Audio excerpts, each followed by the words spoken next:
નમસ્કાર દર્શક મિત્રો, અંજામ એક્સપ્રેસ ન્યૂઝમાં આપનું હાર્દિક સ્વાગત છે। સમાચાર છે વડોદરા જિલ્લાના શિનોર તાલુકાની દિવેર નર્મદા મઢી ખાતે ફરવા આવેલા 4 યુવાનો પૈકી એક યુવાન નદીમાં ડૂબ્યો।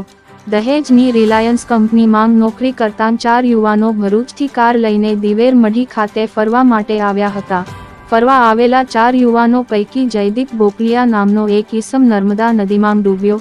નર્મદા નદીના પાણીમાં હાથ પગ ધોવા ગયેલ જયદીપ બોપલિયાનો પગ લપસી જતાં પાણીના વહેણમાં તણાઈને લાપતા બન્યો।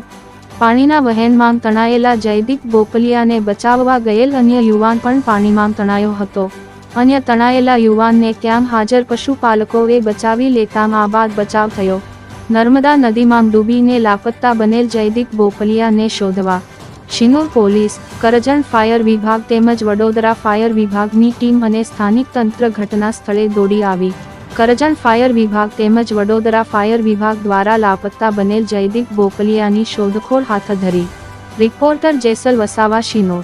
ચેનલને લાઇક, શેર અને સબસ્ક્રાઇબ કરવાનું ના ભૂલશો। ધન્યવાદ।